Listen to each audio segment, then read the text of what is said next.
Assalamualaikum warahmatullahi wabarakatuh. Hamdan wa syukurillah, salata wa salaman ala rasulillah wa ala alihi wa sahbihi wa mawalah. Kaum muslimin yang dimuliakan Allah subhanahu wa ta'ala, di kesempatan pada hari ini saya ingin memberi sedikit lafaz doa kamilin. Semoga bermanfaat. Amin amin ya rabbal alamin.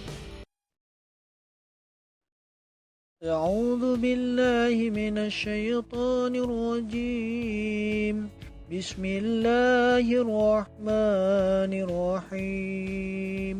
الحمد لله رب العالمين، والصلاة والسلام على سيدنا محمد وعلى آله وصحبه أجمعين.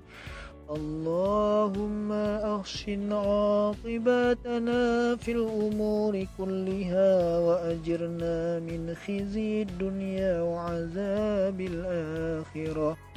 اللهم إنا نسألك رضاك والجنة، ونعوذ بك من سخطك والنار. اللهم إنك عفو كريم حليم تحب العفو فاعف عنا يا الله يا كريم.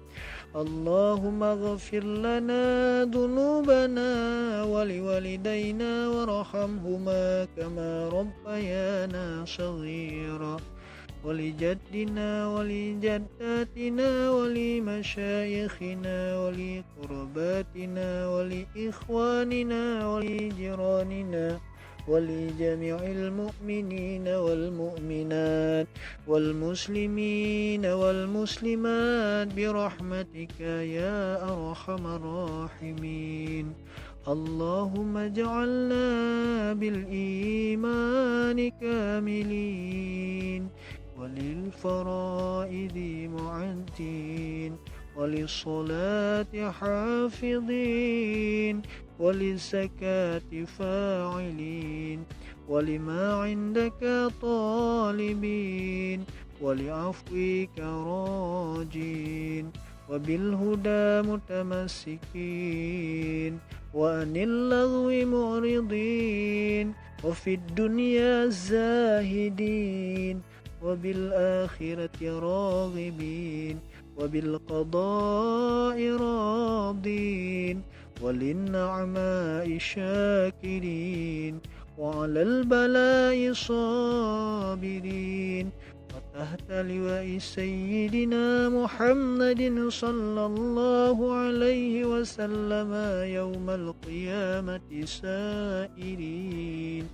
وإلى الحوض واردين، وإلى الجنة داخلين، ومن النار ناجين، وعلى سرير الكرامة قاعدين، ومن حور عين متزوجين، ومن سندس واستبرق ودباج متلبسين، ومن طعام الجنة آكلين، ومن لبن وعسل مصفى شاربين، بأكواب وأبارك وكأس من معين، مع الذين أنعمت عليهم من النبيين والصديقين والشهداء والصالحين، وحسن أولئك رفيقا. ذلك الفضل من الله، وكفى بالله عليما. اللهم اجعلنا في ليلة هذا الشهر الشريفة المباركة من السعداء المقبولين، ولا تجعلنا من الأشقياء المردودين. ربنا ظلمنا أنفسنا، وإن لم تغفر لنا وترحمنا لنكونن من الخاسرين. ربنا آتنا في الدنيا حسنة وفي الآخرة حسنة وقنا عذاب النار. وصلى الله على خير خلقه سيدنا محمد وعلى آله وصحبه أجمعين، والحمد لله رب العالمين.